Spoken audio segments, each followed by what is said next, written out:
Okay, so you can see I've literally got my hands full. This is my son Jacob, so say hello to everyone. He's fascinated by screens, so maybe he'll be watching himself on the little flip screen that I can view myself in. Who knows? But hopefully he'll be quiet and we can try to get through a video. I'm trying to talk about how to tell a true war story. And I was thinking about doing a few different videos, but I feel like a lot of these ideas sort of intersect, so we might end up with one longer video instead. So hopefully it won't be too boring for you. But there are a lot of things about the story that I find really fascinating, and I'm always torn about whether to teach this at the beginning of the semester, at the end of the semester. I feel like in some ways it teaches some lessons that are really relevant to fiction and just the way that you read short stories, or really the way you read anything. And that's this idea of what's true and what's not true. I mean, the name of the story is How to Tell a True War Story. And one question we can ask ourselves throughout the story is, is there a way to tell a true war story, or is there such a thing as a true war story?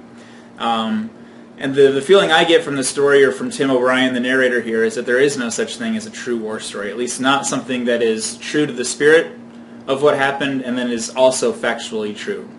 And so I feel like that's a big lesson, and especially, I feel like in our society we read everything very literally, right? And we're more interested in the factual truth than in the spirit truth.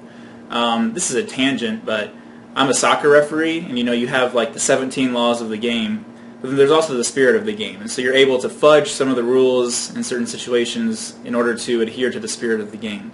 And I think that's what fiction is about. It's not it's fiction. We all know that it's not true. It's not nonfiction. It doesn't appear to be true. But we tell stories even in our own lives, stories that are true in some ways but are factually not true in other ways.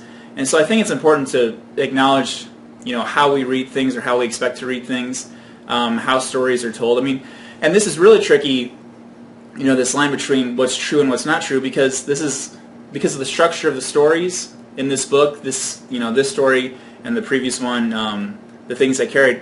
It comes from a book of short stories called The Things They Carried, which is written by the real person, Tim O'Brien. The narrator in the stories is Tim O'Brien. But these are fictional stories, right? So I feel like, I think this book has had a real resonance in the real world, quote, real world, with people like me who have no military experience, but also people who are veterans, because it's true in the spirit of it is true, right? There are true things about the morality of people, or about the human existence, that are true, even though facts from these stories are not true. And so I think that's really, I find that very interesting.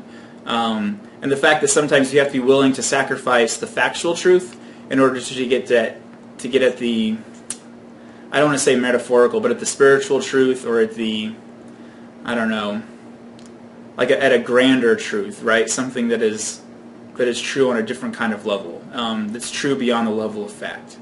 So maybe we will have some short videos. So I feel like this is a good stopping point, and we'll segue into our next little chunk.